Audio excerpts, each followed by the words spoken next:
नमस्कार, मैं हूं आपके साथ हर्षा सरवाल और आप देख रहे हैं हमारा ये खास कार्यक्रम। और खास कार्यक्रम में आज हम सिक्योरिटी को लेकर बात करेंगे, क्योंकि जम्मू कश्मीर के अंदर लगातार आप देखिए गतिविधियां किस तरह से बढ़ती हुई नजर आ रही हैं। 75वां स्वतंत्रता दिवस महज कल ही है और सारी तैयारियां पूरी कर ली गई हैं, लेकिन उससे पहले आप ये देखिए कि सिक्योरिटी किस तरह से यहाँ पर चाक चौबंद की गई है। ये बहुत बड़ा सवाल है, क्योंकि 2018 की बात करें तो ज्यादातर आतंकी गतिविधियां देखी गई थी और उसके बाद कहीं ना कहीं उसमें कमी आई। इस वक्त हमारे साथ कार्यक्रम में एडीजीपी मुकेश सिंह जी हैं। बहुत बहुत स्वागत सर कार्यक्रम में जुड़ने के लिए। तो सर, सबसे पहला सवाल यही है कि जिस तरह से 75वां स्वतंत्रता दिवस कल पूरा देश यहाँ पर मनाएगा, लेकिन सिक्योरिटी को लेकर अगर हम बात करें तो जम्मू कश्मीर में किस तरह से सिक्योरिटी, लेकिन अगर हम जम्मू प्रोविंस की बात करें तो क्या कुछ है सूरत हाल? देखिए, जम्मू प्रोविंस में जो 15 अगस्त के रिलेटेड जो सुरक्षा के इंतज़ाम पूरे कर लिए गए हैं, जो थ्रेट परसेप्शंस थी यहाँ, चाहे वो वाइटल इंस्टॉलेशंस के बारे में हो, चाहे वो पॉलिटिकल पर्सन्स के बारे में हो, चाहे प्रोटेक्टेड पर्सन्स के बारे में हो, चाहे वो और किसी आर्म्स की ट्रांसपोर्टेशन का मसला हो, आईडीज़ का मसला हो, इन सब को रिलेटेड को मद्देनज़र रखते हुए सुरक्षा के इंतज़ाम किए गए हैं। जहाँ जहाँ वल्नरेबल एरियाज़ थे, हमने अपने खुद से जो एनालाइज़ किया है कि कौन कौन से हमारे वीक पॉइंट्स हैं, कहाँ हमें गैप्स को फिल करना है, उस तरीके से उन जगह पे सिक्योरिटी फोर्सेस की डिप्लॉयमेंट की गई है। थ्रेट परसेप्शन के हिसाब से जो इंटेलिजेंस इनपुट्स आ रहे हैं उस पर काम किया जा रहा है। बॉर्डर ग्रिड को स्ट्रेंथन किया गया है। बॉर्डर ग्रिड जहाँ से पहले इन्फिल्ट्रेशंस होती रही हैं उसको स्ट्रेंथन किया गया है। आर्म्स ड्रॉपिंग जो वेपन से होती थी उसको रोकने के लिए अलग अलग तरीके के प्रयास किए गए हैं। तो कुल मिला के हमारी सुरक्षा इंतज़ाम पुख्ता है और कोशिश हमारी रहेगी कि बिल्कुल पीसफुल 15 अगस्त सेलिब्रेशन रहे। लेकिन सर, इस बार की अगर हम बात करें, आप देखिए इस साल में ज़्यादातर एक्टिविटीज़ जो हैं वो जम्मू संभाग में देखी गई हैं। चाहे वो हम सांबा की बात करें, संदिग्ध देखे गए हैं, ड्रोन की एक्टिविटीज़ ज़्यादातर हुई हैं। इस बार टेक्निकल एयरपोर्ट को भी निशाना बनाने की कोशिश हुई, लेकिन उसके साथ साथ आप देखिए राजौरी के अंदर किस तरह से आईडी कल भी बरामद हुई है। मेंढर के इलाके से वहाँ पर किस तरह से ग्रेनेड से अटैक हुए। यानी कुल मिलाकर हम ये कह सकते हैं कि जम्मू संभाग में ज़्यादातर आतंकी गतिविधियाँ जो है वो इस बार देखी गई। कोशिश तो जो तंजीमें पार काम कर रही हैं उनकी कोशिश तो बढ़ी है। जम्मू एरिया में, जम्मू प्रोविंस में कुछ ना कुछ करने की जो उनके प्रयास चल रहे हैं उस पे बढ़ोतरी हुई है, जिसका नतीजा ये आप देख रहे हैं कि जो लाइन ऑफ कंट्रोल से इन्फिल्ट्रेशन पे पहले कई साल से, कुछ साल से बंद थी तकरीबन, वो अब शुरू हो गई है। 2 ग्रुप्स को न्यूट्रलाइज़ किया गया है लाइन ऑफ कंट्रोल पे, नौशेरा हो चाहे सुंदरबनी हो। एक ग्रुप जो शायद इन्फिल्ट्रेट करके आया उसको हमने थाना मंडी में न्यूट्रलाइज़ किया। इस तरह से एक चेंज इन्फिल्ट्रेशन के पैटर्न पे नज़र आया है। दूसरी जो एक नई बात जो सामने आई है वो उनकी तरफ से जो कोशिश हो रही है कि अपने जो पुराने जो एक्सफिल्ट्रेट करके लोग जो टेररिस्ट गए हैं उनका सपोर्ट, उनकी नॉलेज बेस को इस्तेमाल करते हुए जम्मू प्रोविंस में ओवरग्राउंड वर्कर की स्ट्रक्चर को खड़ा करना है। जैसे कि आपने देखा होगा कि किश्तवाड़ में 3 लड़कों ने टेररिज्म ज्वाइन किया और उन तीनों लड़कों को गिरफ्तार कर लिया गया। उसी तरह से कुछ वेपन्स भेजे गए ड्रोन्स के ज़रिए, उनको अलग अलग जगह पे ट्रांसपोर्ट करना था। फॉर एग्ज़ाम्पल, जो अब कल को मेंढर में जो आईडीज़ बरामद हुए वो किसी न किसी ज़रिए आए थे, उनको यहाँ पे लगाना था, उनको इस्तेमाल करना था ओवरग्राउंड वर्कर के स्ट्रक्चर को। तो दोनों पे काम हुआ, वेपन्स को इंटरसेप्ट करने पे काम हुआ, साथ ही साथ जो ओवरग्राउंड स्ट्रक्चर को आइडेंटिफाई करके तोड़ने का काम चल रहा है, जिसका नतीजा है कि किश्तवाड़ में ओवरग्राउंड वर्कर्स अरेस्ट हुए, टेररिस्ट अरेस्ट हुए, मेंढर में अरेस्ट हुए, जम्मू में आज कुछ अरेस्ट हुई हैं जो कि बहुत बड़ी साजिश चल रही थी जैश ए मोहम्मद की, उस पर काम हुआ है। तो कुल मिला के जितने भी नए चीज़ें जो हमें देखने को आ रही है, जो पार की तरफ से जो नए प्रयास किए। लेकिन सर, यहाँ सवाल ये भी है ना कि कल 15 अगस्त है और सारी सुरक्षा व्यवस्था चाक चौबंद कर दी गई है, लेकिन उसके बावजूद भी हौसले आप देखिए किस तरह बुलंद हैं। आज 4 आतंकवादियों को गिरफ्तार कर लिया गया। उनके हवाले से कोई और जानकारी, कोई पूछताछ उनसे हुई है? हम ये नहीं कहेंगे कि हौसले बुलंद हैं, हौसलों को हम तोड़ रहे हैं।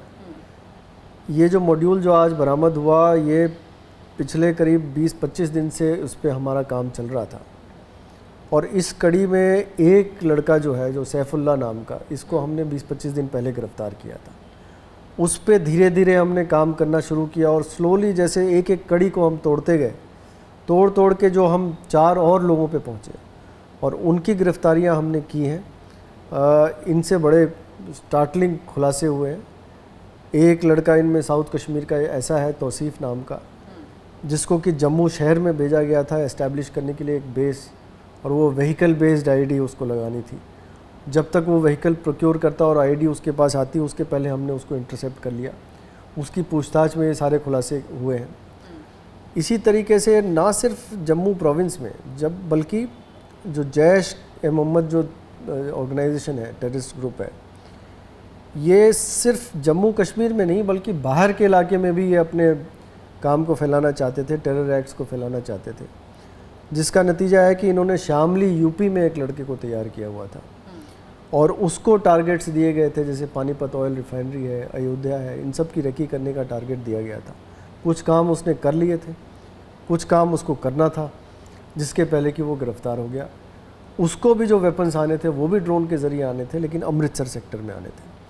तो ये जो हम लगातार 20-25 दिन से इन मॉड्यूल्स पे काम कर रहे थे, ताकि ये जब कोई काम को अंजाम देते उसके पहले ही हमने इनको गिरफ़्तार कर लिया। तो ये हमारी बड़ी कामयाबी है और हौसले हम उनके कभी बुलंद नहीं होने देंगे, हौसले हम जाहिर तोड़ते तरीके से पस्त तो हो रहे हैं हौसले, लेकिन नापाक हरकतें फिर भी जारी हैं। कहने का मतलब ये था कि डीजीपी की तरफ से भी बड़े बड़े खुलासे सामने रखे गए, लेकिन आपने भी देखा कि आपकी तरफ से जब प्रेस कॉन्फ्रेंस सामने रखी गई तो आपने भी यही कहा कि लश्कर तैयबा के जो तार हैं वो पाकिस्तान से जुड़ रहे हैं, क्योंकि हेक्साकॉप्टर जो बरामद हुआ था और साथ में टेक्निकल एयरपोर्ट पर जो अटैक किया गया था उसमें जो धागा था वो दोनों का मैच किया गया, ये आपके वर्ड्स थे। और जो हेक्साकॉप्टर बनाया गया था वो सिर्फ एक जगह से सामान लेकर नहीं बनाया गया था, हांगकांग से उसका सामान, चाइना से उसका सामान, सिंगापुर से उसका सामान यहाँ पर लाया गया। यानी कुल मिलाकर हम ये कह सकते हैं कि दुश्मन जो है वो हर तरह से वो हरकत करने की कोशिश में जुटा हुआ है। बेशक हमारे सुरक्षा बल पूरी तरह से काम कर रहे हैं, हमारी जम्मू कश्मीर पुलिस पूरी तरह से काम कर रही है, हौसलों को पस्त किया जा रहा है, लेकिन उसके बावजूद भी हरकतें। जो आपने पूछा है ड्रोन्स के बारे में, इस पे ना सिर्फ तंजीमें काम कर रही हैं, बल्कि ऐसा लगता है जो ड्रोन्स की जो पकड़े गए या कोई गिर गया, एक साल पहले कठुआ में गिर गया, एक अमृतसर में इस तरह का ड्रोन गिरा था, तो इनकी एनालिसिस से कुछ कॉमन बातें जो सामने आई हैं उससे ये लगता है कि ना सिर्फ तंजीमें इसको यूज़ कर रही हैं, एक तो प्रोक्योर कर रही हैं काफ़ी बल्क में, क्योंकि कुछ जो फ़्लाइट कंट्रोलर्स हैं वो सीरीज़ में हैं। हेक्साकॉप्टर एक किस्म के हैं, उनके अलग अलग पार्ट्स अलग अलग जगह से बने हैं, लेकिन हर ड्रोन में उसी सिमिलर पार्ट्स को यूज़ किया जा रहा है। तो ऐसा लग रहा है कि इनकी प्रोक्योरमेंट एक तरीके से हो रही है इकट्ठे, और उसके बाद अलग अलग ड्रोन्स में इनको फिट करके अलग अलग ड्रोन्स को तैयार किया जा रहा है और फिर ये तंजीमें इसको यूज़ करती है। कहने का मतलब ये है कि तंजीमों के पीछे भी लगता है ऐसा कोई किसी ऑर्गेनाइजेशन का या किसी बड़े ओहदेदार का हाथ हो सकता है इसके पीछे, जिससे कि वो सारा कुछ ड्रोन एक्टिविटी कंट्रोल हो रहा है। एक ही ड्रोन को कभी कठुआ से लॉन्च किया जा रहा है, कभी अखनूर सेक्टर से लॉन्च किया जा रहा है। जो अखनूर वाला ड्रोन था उसको जो हमने पकड़ा, एनालाइज किया, तो पता चला कि एक सॉर्टी इसने हीरानगर सेक्टर से भी की थी। तो ऐसा लगता है कि बहुत ही सुनियोजित तरीके से इसको ऑर्गेनाइज किया जा रहा है, और ऑर्गेनाइज करने के बाद इधर वेपन्स भेजे जा रहे हैं, आईडीज़ भेजे जा रहे हैं, और आईडीज़ और वेपन्स को भेजने के बाद यहाँ पे जो उनका ओवरग्राउंड स्ट्रक्चर है जो तैयार होता है वो आता है, वो ट्रकों में रिसीव करता है। कोशिश हमारी रहती है कि उनको इंटरसेप्ट कर लिया जाए, उनको रोक लिया जाए। डिफरेंट इंटेलिजेंस, कहीं ऐसा तो नहीं है कि किसी बड़ी घटना को अंजाम देने की कोशिश हो, क्योंकि हथियार ड्रॉप किए गए, आईडीज़ ड्रॉप यहाँ पर हुई हैं और रेकी भी हो चुकी है, फोटोग्राफी हो चुकी है, और 15 अगस्त भी कल है, और जाहिर तरीके से हो सकता है कि कोई बड़ी घटना यहाँ पर घटने वाली हो। कोशिश उनकी है, कोशिश अगर नहीं होती तो 3 आईडीज़ यहाँ बरामद नहीं होते। 3 आईडीज़ का बरामद होना मतलब 3 बड़े इंसिडेंट्स को रोकना हुआ। तो ना सिर्फ 3 आईडीज़ बरामद हुए, बल्कि अगर आप आंकड़ों को देखें तो तकरीबन 37 AK-47 राइफल्स, कुछ 34 पिस्टल्स, 20-30 ग्रेनेड्स इन दिनों जो ड्रोन्स के ज़रिए ड्रॉप किए गए, सप्लाई किए गए, उनको रोका गया है, उनको इंटरसेप्ट किया गया, उनको बरामद किया गया। तो जाहिर है कि कोशिश हो रही है, कोशिश को नाकाम करने की हम कोशिश कर रहे हैं, कहीं हद तक हम सफल हुए। क्योंकि कुछ दिन पहले आप देखिए सांबा में भी संदिग्ध देखे जाते हैं। पहले जथवाल इलाके के अंदर 4 दिखते हैं, उसके बाद सांबा सिटी के अंदर जो कि म्युनिसिपल एरिया की ही लिमिट थी वहां पर 3 देखे जाते हैं। उसके बाद आपने देखा कि जम्मू के रेलवे स्टेशन में भी संदिग्ध देखे गए। तो जाहिर तरीके से मतलब कहने का मतलब ये है कि हथियार तो ड्रॉप हो रहे हैं, ऐसा तो नहीं है कि फेंसिंग के नीचे से घुसपैठ भी करने की कोशिश हो। संदिग्ध देखे जाने के 2 मायने निकलते हैं। एक तो ये है कि लोग अलर्ट हैं, जो हमारी अपील रहती है कि लोग सचेत रहें, सतर्क रहें, वो है, वो हमें सूचना देते रहते हैं जहाँ भी संदिग्ध दिखते हैं। बट ज़रूरी नहीं है कि संदिग्ध अगर दिख रहा है तो वो ज़रूर आतंकवादी ही हो सकता है कुछ ऐसी सस्पिशियस मूवमेंट दिखी हो जो कि आतंकवादी ना हो, हमारे अपने लोग हों, कोई फौजी हो, क्योंकि कैमोफ्लाज हम भी पहनते हैं, कैमोफ्लाज पहन के मुजाहिद भी आते हैं। तो अभी तक जितने भी संदिग्ध दिखे गए हैं, इनमें रजौरी के ग्रुप को छोड़ के जम्मू वाले जितनी भी इंफॉर्मेशन है उनकी पुष्टि नहीं हो पाई है कि ये आतंकवादी थे जो इन्फिल्ट्रेट करके आ गए। हाँ, ये बात सही है कि कोशिश लगातार हो रही है, चाहे वो किसी भी राजौरी के थन्ना मंडी इलाके के अंदर जब वहां पर इनकाउंटर हुआ था तो एक आतंकवादी मारा, 2 आतंकवादी वहां पर मारे गए थे, लेकिन 2 जो हैं वो बताए जा रहे थे कि लापता हैं, क्योंकि 4 से 5 आतंकवादी होने की आशंका वहां पर जताई गई थी, जिनका अभी तक कोई अता पता नहीं चल पाया है। फिर सूत्रों के हवाले से खबर ये भी आई कि किसी के घर के अंदर पनाह ली गई है, जहाँ पर डोर टू डोर कैंपेन भी चलाई गई, अभियान वहां पर छेड़ा गया। वो ऑपरेशन अभी चल रहा है, उसके बारे में बहुत ज़्यादा आपको डिटेल्स में नहीं बता सकते, लेकिन हाँ, उनकी प्रेजेंस पंगाई थाना मंडी के इलाके में और उसके आसपास के इलाके में ज़रूर दिखी है। हमारे पास सूचना आ रही है जिस पे हम काम करते हैं। टेरेन इस किस्म का है और फोलिएज इतनी डेंस है, चाहे वो मक्की की वजह से हो, चाहे जिस भी वजह से हो, कि आतंकवादियों को ढूंढ निकालना और उनको न्यूट्रलाइज कर देना इतना आसान काम नहीं है। लेकिन अच्छी बात यह है कि वहाँ के लोगों की कोऑपरेशन आ रही है, वहाँ के लोगों की तरफ से खबर आ रही है, और मुझे उम्मीद है कि ऑपरेशन जल्द ही कल्मिनेट होगा और वो दोनों भी जो बचे हुए आतंकवादी हैं वो भी न्यूट्रलाइज हो जाएंगे। नेशनल हाईवे पे अगर पेट्रोलिंग की बात करें तो किस तरह से इस बार वहाँ पर रखा गया है जम्मू कश्मीर पुलिस के जवानों को? नेशनल हाईवे की अगर हम बात करें तो हमारे पास 12 नाके ऐसे हैं जो कि एक मॉडल नाके की तर्ज पे बने हैं। मॉडल नाका से मतलब ये हुआ कि वो कंपोजिट नाका है, कंपोजिट फोर्सेस है, जैसे सिर्फ जेकेपी नहीं है, सीआरपीएफ भी है, आईटीबीपी है, सीआईएसएफ है, इस किस्म से कंपोजिट नाके हैं।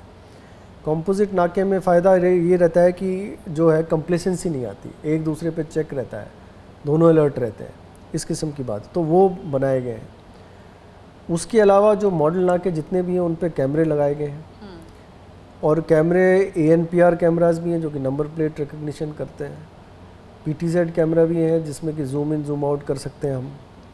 अगर किसी ट्रक की तलाशी लेनी है, अगर हम ऊपर नहीं चढ़ना चाहते हैं और ऊपर से सर्वेलेंस करना चाहते हैं तो उसको उसके नीचे रख के हम उसको देख सकते हैं। उससे कैमरास की आपने बात की है, जैसे कि अगर हम लखनपुर की बात करें जो कि एक एंट्री पॉइंट है जम्मू कश्मीर का, वहाँ पर बॉडी स्कैनर होना बहुत ज़रूरी है कि अगर कोई गाड़ी निकल रही है तो वो पूरी तरह से स्कैन हो जाए कि गाड़ी के अंदर क्या है। तो इसकी कीमत भी लगातार आप देखिए कि अगर मार्केट में देखें तो 50 से 60 लाख रुपया है। होम मिनिस्ट्री के अंदर रिक्वेस्ट भी डाली गई थी, लेकिन अभी तक इस पर काम नहीं हुआ। अब उसकी कीमत आपने शायद गलत आपको मालूम है, उसकी कीमत उससे कहीं ज़्यादा है।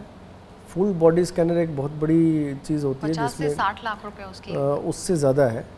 फुल बॉडी स्कैनर का मतलब होता है कि पूरी गाड़ी को स्कैन कर ले, पूरी गाड़ी को एक साथ ही स्कैन कर ले और उसके अंदर कुछ ऐसी चीज़ें छुपी हो तो उसको डिटेक्ट कर ले। इसका एक प्रोसेस होता है, चूँकि कीमत बहुत ज़्यादा है तो इसके लिए एक प्रोसीजर फॉलो करना पड़ता है। CRPF को ये काम दिया गया और उसमें ये काम काफ़ी आगे बढ़ गया है, और मुझे उम्मीद है कि जल्दी ही इस पर फुल बॉडी स्कैनर्स, इस पर सही डेट देना मुश्किल है क्योंकि वो हमारे हाथ में नहीं है, लेकिन जिस भी ऑर्गेनाइजेशन को ये दिया गया है उसमें काम ज़ोरों से चल रहा है। और एक और बात यहाँ पर यह है कि जिस तरह से हम देख रहे हैं कि गतिविधियाँ तो बढ़ ही रही हैं, लेकिन उसके साथ साथ अगर हम ये देखें कि जिस तरह नार्को टेररिज्म भी बढ़ रहा है, तो नार्को टेररिज्म को रोकने के लिए क्या कुछ काम कर रहे हैं?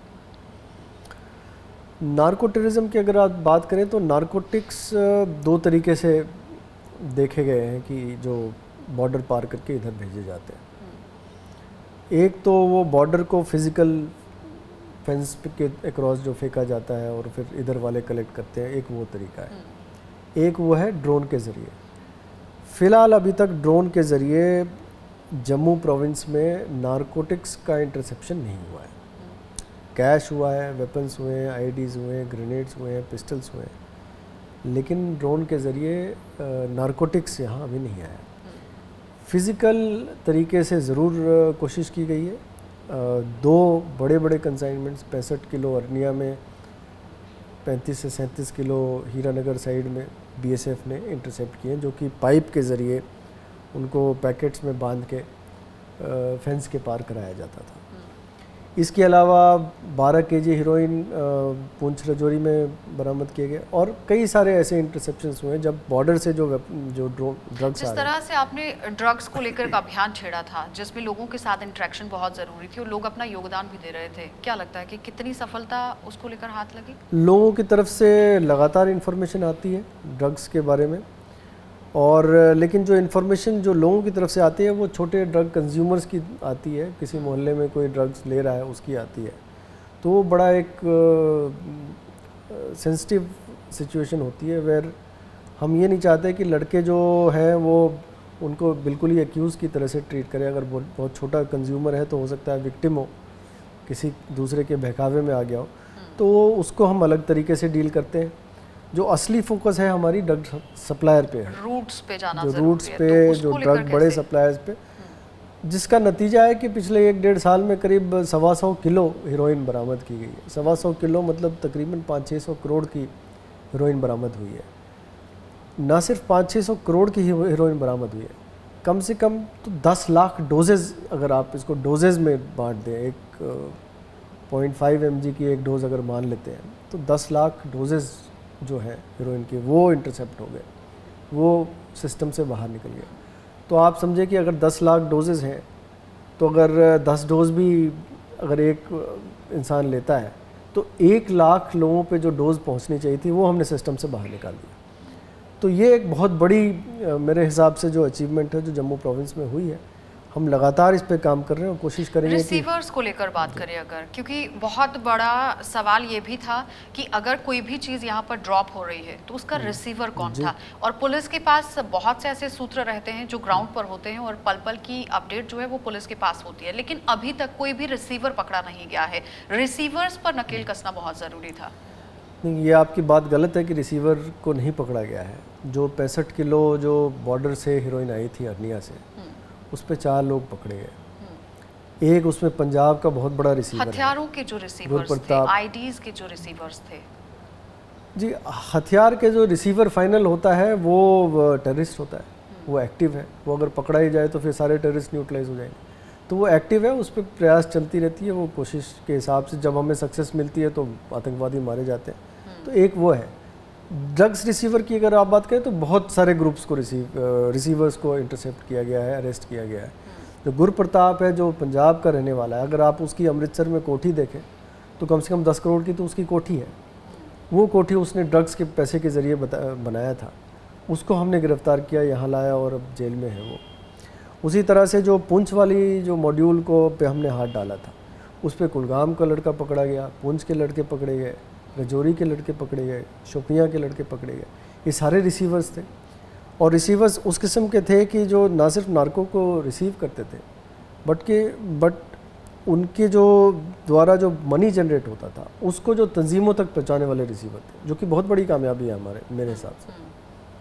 और एक और चीज़ यहाँ पर ये कि जिस तरह से मुख्य धारा में लाया जा रहा है युवाओं को, ज़्यादातर ये भी बताया गया कि बच्चे जो हैं वो पढ़ाई का बहाना या फिर बाहर जाने को लेकर पासपोर्ट का इस्तेमाल किया जा रहा है और जाकर पाकिस्तान के अंदर ट्रेनिंग हो रही है, लेकिन जब वो वापस पहुँच रहे हैं तो एक आतंकवादी बनकर पहुँच रहे हैं। तो ऐसे बच्चों को यहाँ पर ट्रेस करना कितना बड़ा चैलेंजिंग रहेगा? एक तरफ से तो काम कर ही रही है पुलिस, इसके बारे में काम काफ़ी ज़ोर से चल रहा है, काफ़ी मेहनत की जा रही है इस पर।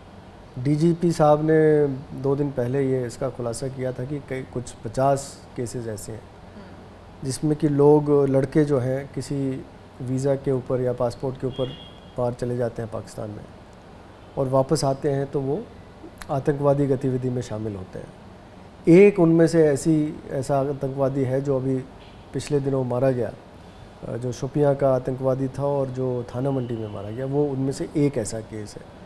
एक दो केसेस कश्मीर के ऐसे और भी हैं जिसमें आतंकवादी जो मारे गए वो वैलिड वीज़ा पे पार गए थे और वापस वीज़ा पे नहीं आए थे, वापस आतंकवादियों के साथ ही आए थे, उनके साथ हथियार लेके आए थे और इनकाउंटर्स में मारे गए। ऐसे कुछ और केसेस जिन पे हमारी निगरानी है उस पर हम काम कर रहे हैं और मेरे हिसाब से हम जल्दी इस पे काम। और सर, जिस तरह से अब हम देख रहे हैं कि एक्टिविस्ट जो लोग हैं उन पर भी ज़्यादातर अटैक जो है वो बढ़ गए हैं, पॉलिटिशियंस के साथ भी इस तरह से घटनाएं हो रही हैं, जो लोग किसी पार्टी के साथ जुड़े हुए हैं उन पर भी अटैक्स हो रहे हैं, उनकी फैमिलीज़ पर भी अब अटैक्स हो रहे हैं, उनकी सिक्योरिटी को किस तरह से रिव्यू कर रही है पुलिस?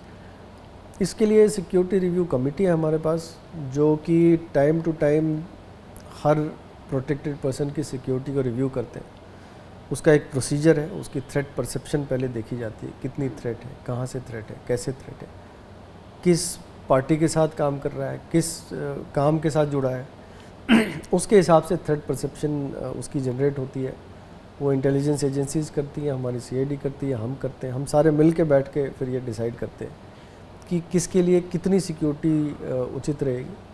उसके हिसाब से उसको सिक्योरिटी प्रोवाइड की जाती है और टाइम टू टाइम ये रिव्यू होता रहता है, किसी की घट जाती है, किसी की बढ़ जाती है। तो इस तरह से प्रयास चल रहे हैं। इस पे कुछ जो इम्पोर्टेंट पॉलिटिकल पर्सन्स ऐसे हैं जिनके ऊपर जो इंटेलिजेंस इनपुट्स आती है कि इन पे ख़तरा ज़्यादा है, उन पे हम बहुत ही फ्रीक्वेंटली उनकी सिक्योरिटी को रिव्यू करते हैं। हमारे गेस्टर्स ऑफिसर्स जाते हैं, उन पे उनके सिक्योरिटी को चेक करते हैं, उनको उनकी अलर्टनेस देखते हैं। क्योंकि जब इस तरह से घटनाएं हो जाती हैं और एक पॉलिटिशियन या फिर सोशल एक्टिविस्ट के परिवार पर हमला हो जाता है और उनका अगर बच्चा नहीं रहता है तो जाहिर तरीके से वो उस वक्त एक सेंटीमेंट तरीके से उस बात को ले लेते हैं और कई बार दंगे जैसी सिचुएशन भी बन जाती है जिसमें लोग आक्रोश में आ जाते हैं। आपने देखा राजौरी के अंदर एसएसपी के साथ भी किस तरह से अभद्र व्यवहार किया गया, वहाँ पर डीआईजी के साथ किया गया, सीओ जो आर्मी से पहुँचे हुए थे उनके साथ भी वहाँ पर घटनाएँ जो हैं वो पेश आई। लोग इतने ज़्यादा उग्र हो गए, उस वक्त लोगों को संभालना और सिक्योरिटी का भी रिव्यू करना और साथ साथ में समाज के साथ भी चलना कितना चैलेंजिंग रहा था? ये जो पिछले जो 2 दिन पहले राजौरी में वाकया हुआ, ये एक बहुत ही दुखद घटना थी जिसमें एक छोटे बच्चे की डेथ हो गई, 4-5 और परिवार के सदस्य घायल हो गए। मुझे उम्मीद है कि जो घायल हैं वो जल्दी ठीक हो जाएंगे।